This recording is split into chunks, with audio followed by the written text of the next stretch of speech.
Hi there. In this video, we're going to be talking about owning your shadow, the hidden key to a man's power. My name is Christopher. I'm a therapist who works specifically with men. And to kick off this video, I'm going to introduce a quotation here by Carl Jung.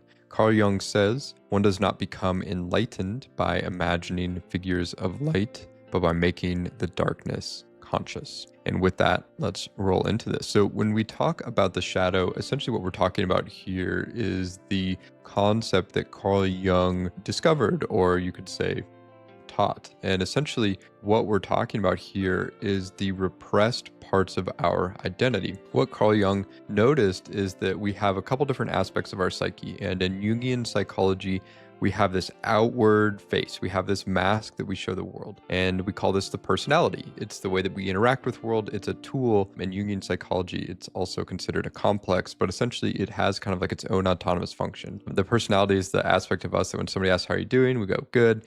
How are you doing?" It's like this back and forth, like automatic sort of rotation. It's a way that we interface automatically with the external world. And the way that the personality is crafted is actually through early childhood experiences, usually ages 0 to 10, and then continuing moving forward into teenage years as well. But those ages 0 to 10 are very fundamental in how we become conditioned, and especially by our primary caregivers and by society, schools, our peers, etc. And essentially what happens is that every time we get shamed for something, a part of our personality, we kind of repress it. We try and siphon it off from who we are so we don't feel that shame anymore. And this is especially true when it comes to working with caregivers. Our parents or whoever raised us. Gabor Mate, the physician, has consistently said a child's need for acceptance is greater than their need for authenticity. And so what that means is that due to survival reasons, we will sacrifice who we are as children in order to receive approval, in order to receive care from our caregivers. And the thing about this is that that was the right thing to do at the time. We needed to do that in order to survive. However, later in life, that could lead to dysfunctional ways of being. It could lead to a lot of repression. Typically, with the men that I work with, a lot of the repression that we see is actually in anger. As a child, it can be very threatening to be angry at our caregivers because that could potentially harm the relationship from the people who are feeding us and clothing us and giving us shelter. So we kind of learn how to hide the anger. Now, what's interesting about the shadows, obviously everybody's got a little bit of a different shadow. However, the shadow really does have to do with the culture that we were raised in. So for instance, in like gang culture, maybe the personality, the way that we show the world was like more of a hardness and anger, a hostility. And so maybe what was put into the shadow was our love for humanity, our kindness, and our niceness. So the shadow necessarily, it's not necessarily like a good or a bad or an evil. And so I think that's one big misconception that people have about the shadow, is that the shadow is not this evil entity. The shadow is just the repressed parts of our personality, the parts of who we are when we come into this world as whole beings, as infants, that then get pushed aside. And so when we're talking about the shadow, we're also talking about shame. Typically, shame is sort of what keeps things in the shadow. And also, the reason that things get put into the shadow in the first place is to avoid feeling shame. So, learning to work with our shame, these parts of ourselves that we hide. Shame is an emotion that is all about hiding who we are from the world. And so, what we're talking about here when we're talking about stepping back into our power, if we were constantly conditioned to not show anger or to be the nice guy, then a lot of the times that our inner power is kind of in some of this shadow work. A great analogy that Tony Robbins has used that I really like is that when a baby elephant is first being tamed at a circus, they'll take a big pole and they'll stick it into the ground and they'll tie the baby elephant to it. And the baby elephant will tug and tug and tug and it won't be able to break free. Now, flash forward 20 years later, that elephant is now, 20,000 pounds and could not only rip the stake out of the ground, but run out of the circus. Well, that elephant is conditioned to be tied to that pole because as an infant, it learned that it couldn't break free from that situation. And so it doesn't realize that when it's older and bigger and an adult elephant, that it can now break out of that situation. And that's the exact same thing that happens with us. With our limiting belief systems or things that happen inside of us, we're still that baby elephant who's trying to tug against that pole. But at one point, we were broken. We, as children, were unable to learn how to set boundaries in a healthy way or express emotions in a way that wasn't received with shame and, anger or betrayal. And so Essentially, what this means is that it's our job as these adult elephants or as adult humans to go back and to recognize where we still have these stakes in the ground. And essentially, that's what this shadow work is going back and understanding these repressed aspects of ourselves that our conscious mind doesn't have access to.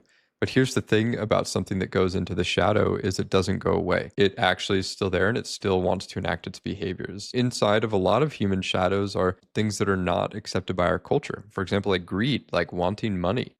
There's sort of like a weird cultural connotation that a lot of us may have grown up in, being in religious situations. Some people may have heard, money is the root of all evil, or it's easier for a camel to walk through the eye of a needle than for a rich man to get into heaven. Like those are specifically based in like Christian sort of upbringings, but there's this idea that somehow being wealthy and spirituality don't mix well together, right? And so that can create some confusion inside of the personality, wanting to be spiritual, but also wanting money, but now having to repress this desire to want money. Well, that desire to want to take care of oneself and to have wealth doesn't go away. It just enacts itself in very unhealthy ways. And so what Carl Jung also talked about as well is that when we repress something inside of our personality and put it into the shadow, not only does it stay locked into that state, whatever age we were, it actually regresses. Meaning, if we were to put something into our shadow at age 10, not only does that aspect stay age 10, but it starts regressing to earlier states as well because we're not using it anymore. So it becomes more primal, a little bit more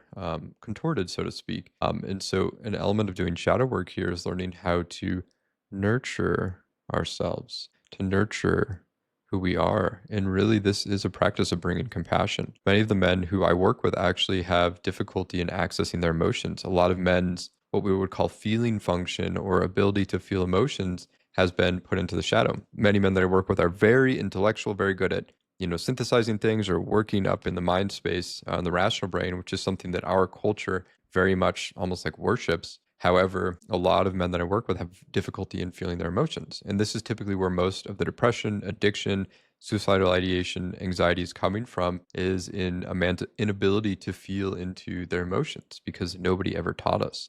We weren't raised in a tribal society where we had initiation rituals where boys were initiated into manhood and taught how to feel their emotions, taught how to grieve, taught what to do in these deep situations. And so as men now, we are attempting to relearn what our ancestors once knew, like breathing. But they knew that we needed to go through these processes. And we're at a place right now where we are rediscovering how to initiate and be initiated into manhood. And there are a lot of men running around who are actually still boys in an adult body because nobody's ever taken them inside and taught them how to be a man. We need others. We need community to go through this process. We can't do it alone. A couple ways to sort of see like if your shadow is unintegrated, a couple of different elements you could have is one, like emotional numbness or disconnection, just feeling lost in life. Another one would be like not feeling connected or a sense of purpose. Maybe your sense of purpose has gone into the shadow. You didn't feel that you could be what you really wanted to be as a child or as an adult, living up to other people's expectations, having difficulty accessing anger or setting boundaries, and also just having shallow relationships, right? If we don't have access to these deeper parts of ourselves, then we're not really going to show them to other people or feel safe to show them to other people. And that's a very lonely way to exist in the world, to not let others see what's going on inside, to not let others witness who we are. There's a sense of loneliness that comes with this, right? And so learning how to let others see us in safe and vulnerable spaces that allow for us to feel seen and understood and held. And so when we start integrating the shadow, a couple things that start coming, it's just like a greater sense of authenticity, a greater sense of security in who we are, feeling more at peace and at ease in our lives, like contradicting internal mechanisms, less self-sabotage. These are all aspects that come when we start integrating the shadow. And a great way to start with this process, one of the easiest ways we can start recognizing the shadow is through what is known as projections. The projection mechanism is a defense mechanism that occurs when we place an aspect of who we are onto another person. So a really good way to do this is just logging onto social media and start scrolling instantly. Whenever I do that, all of a sudden all these projections start coming out on these other people, judgment, about this and that, and da, da, da, da. And so For instance, if you're scrolling through social media and you see somebody doing something that you don't agree with, and there's like a sense of judgment there, you can start like recognizing, okay, what's going on here? Like, why am I feeling this judgment? What about me am I judging right now? Is this person experiencing more freedom than I? Are they saying something that I wish I could say? Why am I placing this judgment onto them? Also, when we're just going through our day in the world, what is going on with these projections when I'm in a room? A great 12-step euphemism is, if you spot it, you got it. Meaning, if you see something in somebody else, that's inside of you. But what's also interesting about the shadow is it's not just the negative aspects of other people, but it's also the positive qualities as well. Putting somebody on a pedestal, projections onto women of viewing them as the goddess, seeing somebody in an extremely, positive position, really looking up to somebody. When we do that, we're projecting these ideals that actually exist inside of us. And so part of this process is owning who we are, owning the projection, recognizing that this is all inside of us, that I see the world through my nervous system, through my belief systems, through who I am and my conditioning. And so recognizing that everything happens around me is also happening inside of me as well. There is no separation. And so starting to recognize where the shadow is. One really great way to start doing this is 12-step groups are an incredible way to start recognizing the shadow. 2, joining like a men's group or some sort of emotional support group where you can start working with this with a guided facilitator.